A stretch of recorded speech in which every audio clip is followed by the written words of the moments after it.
Emily Elizabeth, and I'm the host of the What Fulfills You podcast, a show for and about individuals always seeking to be their best selves. On this show, we talk all about building the mindset, finding the right careers, creating meaningful relationships, and so much more. Welcome to the What Fulfills You podcast. Hello, everyone. Welcome back to another episode of What Fulfills You. My name is Emily Elizabeth. I'm your host. And for today's solo episode, I wanted to dive into the topic of financial stability and independence, especially as a woman. And with this month being January and it often being a month and time period where a lot of us are feeling the momentum of the new year and trying to make some adjustments in your life as you go forward into the year, I felt like this would be a great time to talk about this topic. And I've been thinking about this one for some time now, especially with how it's impacted me and my life over the past few years since I graduated college.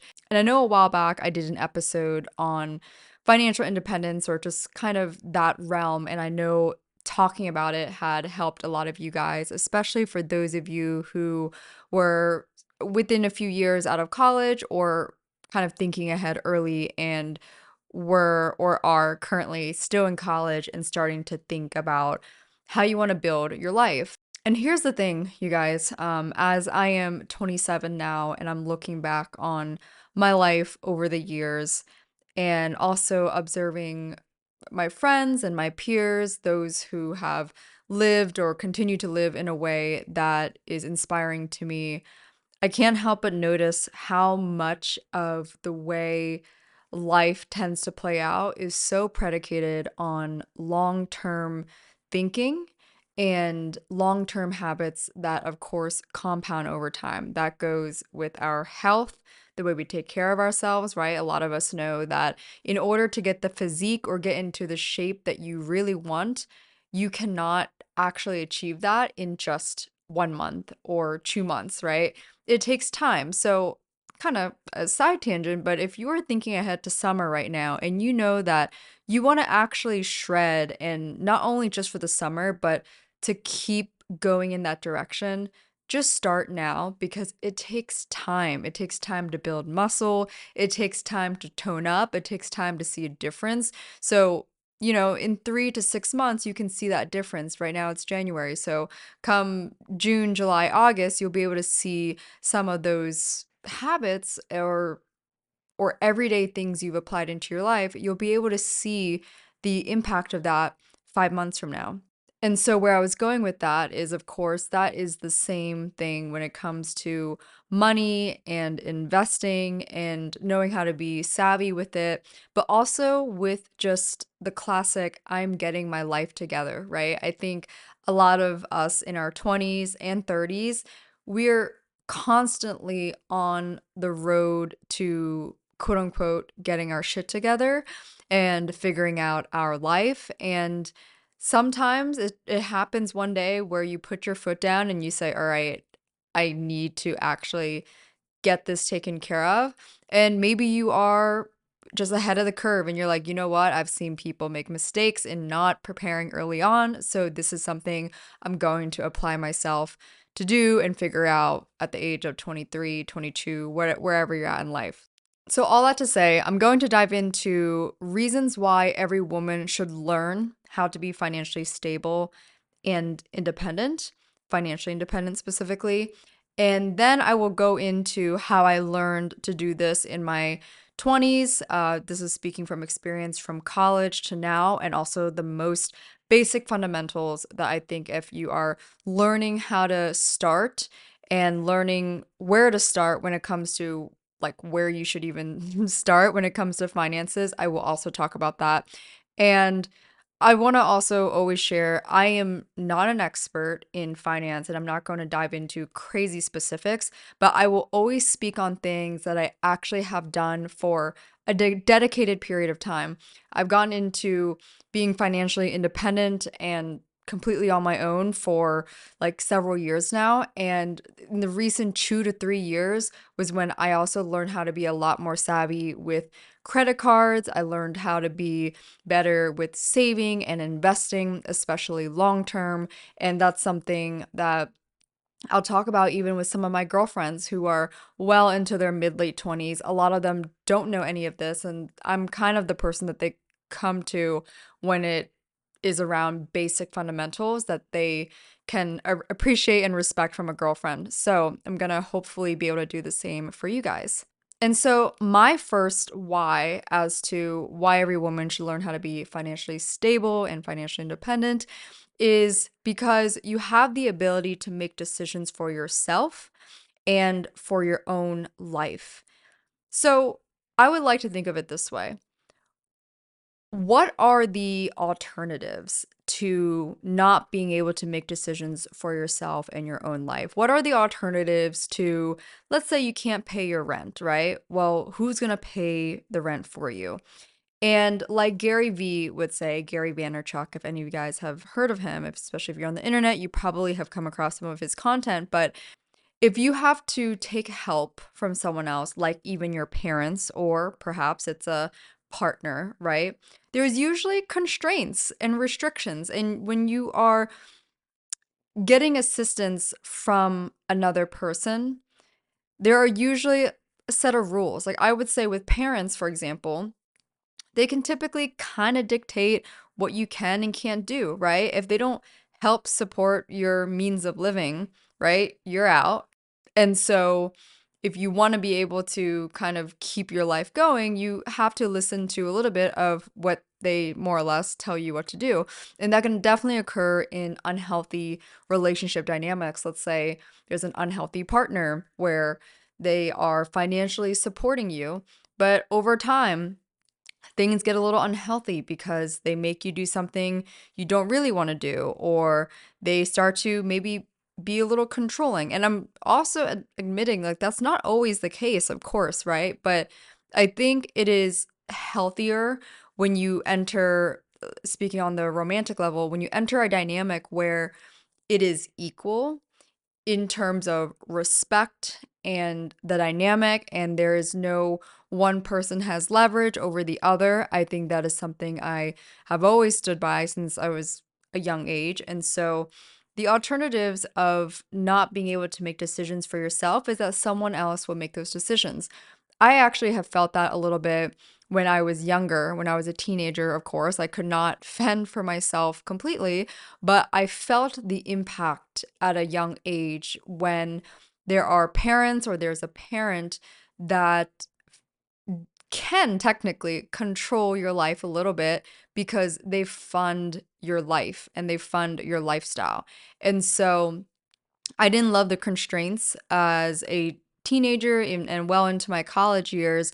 And that for me personally was what inspired me to learn as quickly as possible to become financially stable and independent on my own so that I did not have to engage in unpleasant conversations with a parent and also have to abide by the things that they said that I should or shouldn't do. Mind you, I was actually always the type of person that didn't quite fully abide by what a parent says solely because they said that's what I'm supposed to do. In fact, I have very different views and values from my parents, let's say, just because of generational differences, cultural differences, and I think that's very okay to have respectfully different opinions and views on life, right?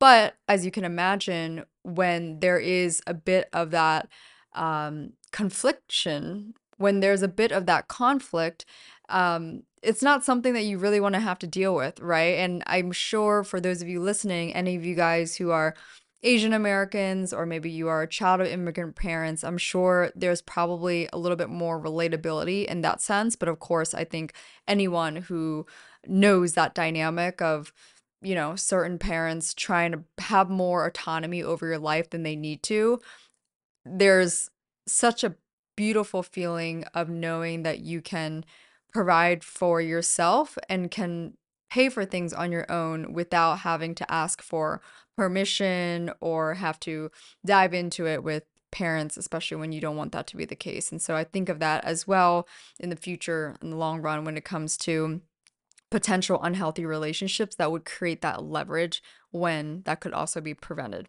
And so that also leads into my next point on when you're able to make decisions for yourself, that also means you can purchase things that you want without waiting for someone else to do it for you or to ask permission to buy something from, let's say, I know of circumstances where a girl has maybe her partner's credit card. And again, that is 100% okay. I have no judgment on that. In fact, I don't think that's necessarily weird either, especially if you're married to someone or if you've been with someone for a while.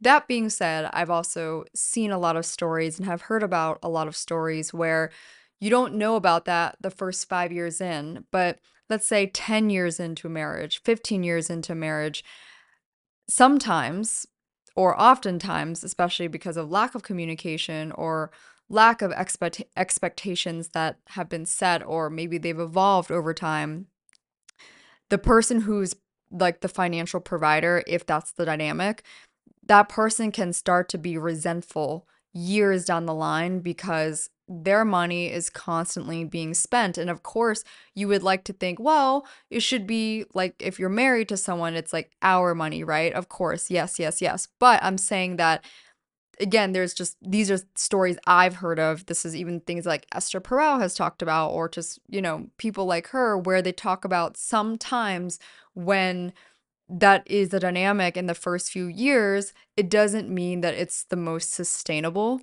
And so I personally would not want to be in a position where, let's say, I want to buy this piece of jewelry for myself, or I want to go on a certain trip, or maybe, I don't know, buy whatever it is. And let's say I'm spending it with my partner's money that is technically our money as well.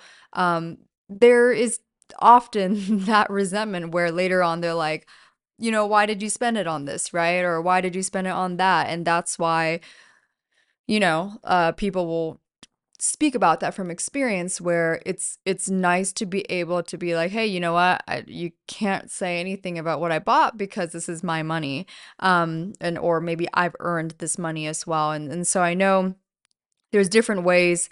This is a whole side tangent too. There's different solutions to money and finances when you're in a relationship and when you're married and all that. But I do know of course, depending on how early you meet someone or your partner, etc. But it's often helpful when there is a joint account, of course. And also, I remember 2 or 3 years ago now, there was a financial advisor on my podcast where she talked about how, especially for women, because men just can't fully grasp or understand the certain feminine products that women like to buy for herself. It's important for us to have our own play money, so to speak. So, our own money that hopefully we've been able to earn ourselves, that we have full autonomy over how we spend.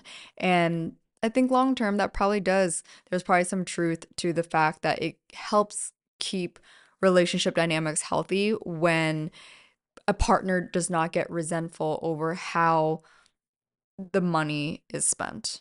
And outside of like long-term marriage and relationships like that too, I this made me think of a friend of mine who we all went shopping together on a weekend here in New York, and she wanted to go look at some new Bottega bags. And I'm personally not into Bottega, like the brand, but I think it was like the Jody bag that she was looking at.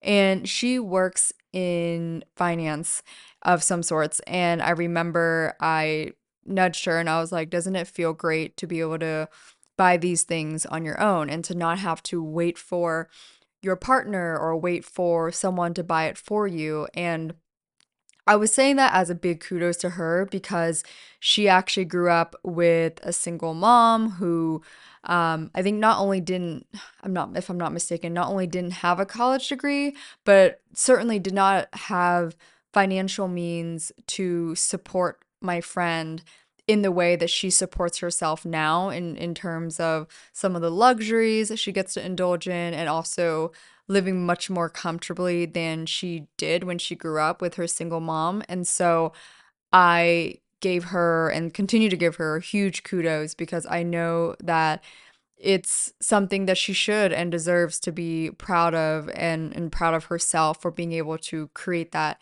for herself in her own life, given that this is probably something she kind of craved or maybe almost um maybe romanticized when she was younger, and now she finally has that life. And I'll end this part on autonomy, which is that when you get to make decisions for yourself and for your own life, that also translates into autonomy for your life. And this is something that each person, each of us as humans, we all have this desire and need to have some sort of autonomy over our life. And a lot of things, unfortunately and fortunately, deal with finance, right? How we spend, how we save. It enables us to it enables us to live a certain lifestyle. And so without that autonomy to be able to make decisions with even what you're eating, let's say in the morning, right? I think it leads to a level of lack of peace and lack of happiness in some shape or form. I think there's actual studies on this as well, on the impact of the lack of autonomy in your life and how that does actually lead to levels of unfulfillment and unhappiness and all of that. So that's something I honestly, if you're really curious about that, definitely feel free to go down the Google rabbit hole of that one. That's something I've talked about with my therapist as well a long time ago when he was explaining to me different needs that we all have and how that might be helpful for me to understand for something that I think I was going through at the time. So, all that to say, who doesn't love to have autonomy over their own life? My second why is that it is easier to learn the skill of finance and being savvy with your money and not need to use it than to need to use it later on, let's say, but you have no idea how to. Okay, so I'll give an example, and these are, of course, never something that we imagine or hope to have ourselves in, but it happens, right? Like, for example, to be completely candid, I was about to say, like, take it from women who may be divorced or widowed, or maybe they lost their partner who was the financial supporter, or sometimes where I recently came across a story where a husband had passed away, and in the will, he left his business in his spouse's hands, right? But she had never experienced the business to the extent that she needed to run it, and so of course she learned very quickly and was able to help keep it afloat. But all that to say, I know some of you guys might think, well, I certainly hope I don't get divorced, and I hope that my life will be this way with my partner and I'll be able to build this life like the way maybe my parents did or maybe my parents didn't, right? And of course, generations and societies evolve and change, and today it's just different than some of our parents, of course. But even as I think of someone I know who met her partner when she was 23, and she got married to him, I want to say when she was 27, maybe 28. And then now she's 31 and they recently divorced. And the reasons were very clear, but at the same time, when she married him and had this life that even from for me, like outside looking in, I thought was great, and I thought it was very secure and strong and all of that. I remember being surprised, and also that, yeah, like for me personally, it made me think how I, I think grateful I am that I don't feel rushed. I certainly am not rushed at all, and that I want to be able to take my time, and I would love and hope to be able to have a long-term partner with one person. And for me, I would rather that to be okay if it means that I would not get married until well into my 30s. I'd much rather have that than to be trying to find my person right now and like trying to get married and all of that within the next 2 years, like what's the rush, right? So all that to say, going from my first point, which is that there are a lot of times where women who never thought that they needed to learn or be the financial supporter for themselves, they've all ended up in situations that they've never even like thought that they'd become in, right? So that's why I said take it from women who may be divorced or just lost their partner in some way. And imagine if you're in that position and you don't have the skill or knowledge to take care of the finances. And let's say you even have children, right? How are you going to manage in a scenario like that? Of course, let's hope that that isn't the scenario at all, that that's the worst case scenario and that you wouldn't be in that position. But let's say worst case scenario, you are. Are you prepared for that?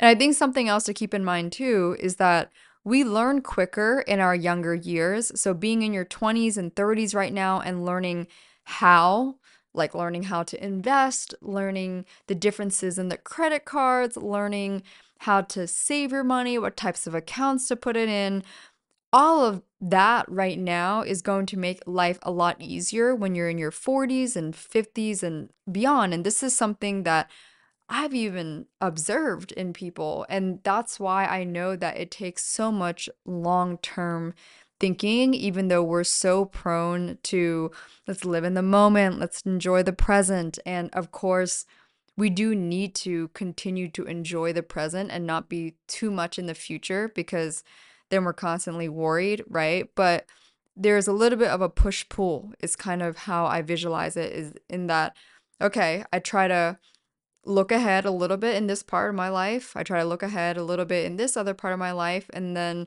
the other parts of my life, I try to stay a little bit more in the present? And so sometimes it fluctuates, and sometimes I pull back a little bit, or sometimes I think ahead a little bit more than I might have thought I needed to. But I think in the end, for me personally, it's helped me when I've thought ahead as to how I would prepare for any worst case scenario. And I think this is the same thing when it comes to language or anything when we're learning at a younger age, or lifting, even like strength training. It is easier now when you are, let's say, 25 years old, learning how to really use the weights and go to the gym and properly lift. Better to do it now than 35, or better to do it now than 45. Why wait 20 years when you're like, oh, I'll just wait till then? Why not just do it now, little by little, right? Because it's just a lot easier for us now. We're still more flexible, we're more youthful, we have more high energy, right? All of that is just going to be a lot easier to implement now than to wait years down the line only because we're like, well, I don't need it right now, right? Well, it's not like you need a bunch of money saved up right now, but that's why there's that concept about saving for a rainy day, because one day that day will happen, whether it's financially or something else, and you need yourself. You need to be able to rely on yourself in some shape or form. So now I'm going to dive into basic fundamentals to know and learn. And this is, again, all from my personal experience and my personal expertise in living on my own in both LA and New York, and having been financially independent over the past few years since after college. And so I think one of the first places to start, because we're all going to always naturally spend and spend on something, is learning how to spend wisely with a credit card. And so, an obvious one that I'm sure a lot of you guys know, but if you didn't know, paying off your monthly statement to prevent accumulated debt is so, so important, because if you're only paying the minimum monthly due, over month by month, whatever that's still remaining, that's going to accumulate interest. You can find out what your interest rate is on anything you don't pay off from your statement. It's usually at least 20 something percent. Okay. It's usually stupid high, and it's just a rabbit hole you don't want to go down. So of course, be wise with your spending so that you can actually pay off your monthly statement, so you can avoid those high interest rates. And so the next part with credit card spending is definitely getting savvy with knowing which different credit cards to have or use. And I want to preface, this tip is definitely for those of you who don't have debt and you actually are ready to become savvy with which credit card to use, and you're not in a place where you are struggling to spend wisely. Okay. So, definitely the biggest one is if you are a traveler like me, or you know that you're going to just travel somewhat in the future in general, you want to find a card with no international fees so that you can use your credit card abroad as well. A few cards that I personally use and I do recommend. The first one is the Built credit card. It is linked in my show notes. You can find a link to, I think, just like the welcome link that you can apply for the card. And this Built card is special. It's spelled BILT. It is special because you can earn points on paying rent.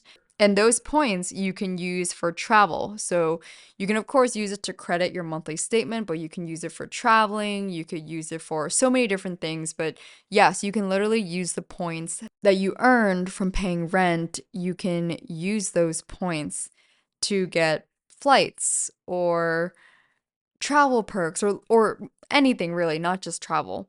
My second card recommendation is Amex, and obviously Amex is a little different because I believe even with personal cards there is a annual fee with it. But I will say, if you do travel frequently, you know that you would eat up the Amex perks, then definitely get it. I didn't get this until like fall 2023, and I have an Amex business card, so I don't have a personal card, but I've loved it since day one. There's so much perks that is helpful for me, especially because I do kind of fly frequently, and it's been nice to be able to access different airport lounges and just a bunch of different perks that come with the Amex Business Platinum. But I would say definitely look into Amex in general if you are a frequent traveler. Another card that I do recommend, especially if you spend on Amazon or Whole Foods a lot, and I've had this card. This was my first, not my first credit card, but my first credit card that I chose for myself out of college. It is the Amazon Prime credit card. And I believe you get 5% back on Amazon and Whole Food purchases, and like 2%, I think, on restaurants, and 1% on everything else, 3% on gas. And so at this point, I only use it for Amazon and Whole Foods. But it is nice because there is no international fees with the card. So I think it is a great one to start out with. And I also love other cards for travel if you are interested that also do not have a annual fee, like American Express would be Chase. I believe like Chase Sapphire. I don't have that card personally. Never had that card either.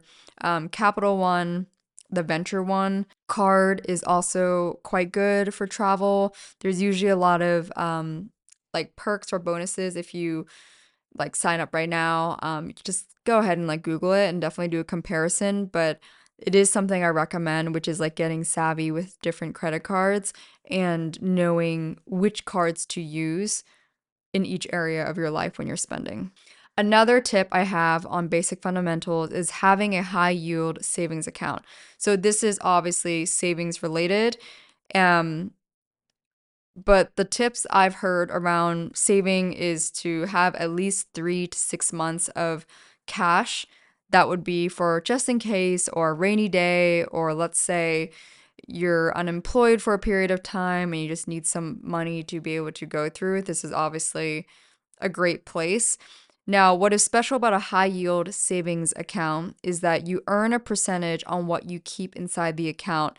Of course, it compounds over time, and I think they kind of pay it out like once a month or something. But for example, if the interest rate, the APY, is 4% on a high yield savings, meaning you earn 4% on whatever you have, let's say you have $10,000 in the high yield savings account. That is $400 into your pocket just for storing your cash there versus a regular savings account or just a checking account. This is something that I actually spoke about with a friend that had a lot of money in a checking account and had no idea that they could be putting it into a high yield savings. And the first 2 months they put a lot of money into the high yield savings that they had $500 right there just from the first month because of how much they brought over into the high yield savings. My next tip is around investing, and trust me, it's not too complicated, but hopefully, if you are employed somewhere, you have the option of a 401k, and hopefully you are maxing that out. But if you have more disposable income that you are willing to also invest further, you can open a Roth IRA. And this one is post tax. So you can literally take the money that you already took home post tax, not pre tax, and you can put it inside a Roth IRA. Max contribution per year is $7,000. And for me personally, when I opened up my Roth, which actually I first did a rollover IRA because when I left my employer, I did have a 401k there. And then I rolled it into a Roth IRA, and then I invested the money into a target date index fund. And all that to say, this probably sounds really fancy to some of you guys. And so, my biggest tip is read the book I Will Teach You to Be Rich by Ramit Sethi. I will repeat that again. I Will Teach You to Be Rich by Ramit Sethi. It is a great book on basic fundamentals and almost like just a hacking guide. Okay. So definitely read this book if you want more fundamentals on just where to start: credit cards, investing, saving, getting out of debt, anything. And you might ask, okay, why should I invest though? What's the big deal? People always talk about investing, but I have no idea. Okay, I'll simplify it. If you go and find a compound interest calculator, so go to Google, this is really quick, and you can see how much your money would be worth if you were to start today. So let's say you were to start and invest in $500 right now. Look at how much that money would be worth 5 years from now, 10 years from now, 15 years from now. And then change that to $1,000. Let's say you actually start with $1,000. Look at how much that money would be worth 8 years from now, right? And 10 years from now. That right there should tell you enough. Okay. And so if your money is going to compound that much, and obviously the longer you have it accumulate, the higher value it is. So in my head, I'm thinking if I'm doing that now, which I started this 2, 3 years ago, I'm thinking when I'm well into my 30s, maybe whatever I've invested, I can use some of that to maybe, let's say, buy myself a home that I've been dreaming about in New York, right? These are some things that run through my head when it comes to why would that be worthwhile to me. And my last tip around basic fundamentals is just check your bank accounts and your statements at least 1 to 2 times a week to keep tabs on your spending, especially spending that shouldn't be there. Maybe someone mistakenly charged you or they charged you extra. You can remove subscriptions that are not needed because, as we all know, this could be adding up to maybe even like $100 a month. And this could be wasteful, maybe considered bad spending habits, something that you're trying to get out of. So, when you're kind of checking your bank account frequently, you're more on top of what's coming in, what's coming out, how much money I actually have, how I should be spending my money differently, all of that. All that to say, for me, learning how to be financially stable and independent, especially in my 20s, has enabled me to make different decisions that maybe not other people can make or haven't been able to make yet. Because a lot of times, decisions do come down to money and financial constraints. And as much as some of us, I'm sure, would love for someone else to kind of help us in some shape or form. And I want to say again, it's not that this episode is around how you should be a fully independent woman and you should not rely on another person, or whether that's a partner, whatever. Okay, has nothing to do with that. It has everything to do with empowering yourself to have the best opportunities and to be in a position of choice, not in a position of, for lack of better words, helplessness, right? When you have the option to choose, so let's say you have your own financial stability and means, and you choose in the romantic setting, you choose a partner that makes you feel safe and that you can rely on them and that you can depend on them and that you can trust them, right? And it has nothing to do with financial resources, that most likely will be a healthier, stable dynamic, which is also something I value. So again, I'm always speaking in terms of what I value and what my values are.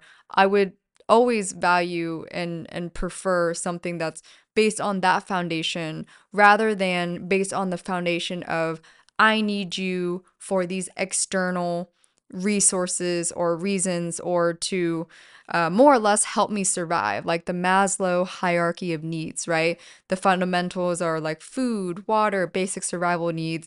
And that requires money in today's world. You need money to buy food and shelter and all of that, right? It's empowering to be able to help yourself first so that you can not only optimize for your future family and can rely on yourself and you can trust yourself to be there for you and for your potential kids and whoever that may be, but also that you can be a reliable source for your future partner as well, in whatever way that is, right? And vice versa, of course. Hopefully that would be the case. But this podcast is always about empowering you, especially young women, to be able to design your life the way that you want it and in a way that would be the most fulfilling to you. And I believe that it ultimately comes down to the way we take care of ourselves and the autonomy that we have over our life decisions. So I hope this podcast episode was helpful and useful as always. If it was, please be sure to share this episode with a friend, maybe a girlfriend that you know that could use a little nudge with some financial or some tips on where she can start. If you share this on your Instagram story, make sure to tag me at Emily E. Duong and the podcast Insta at What Fulfills You. And of course, share your feedback with me directly. You can DM me at Emily E. Duong or at What Fulfills You. Thanks so much again for tuning in today. I will chat with you all in the next episode.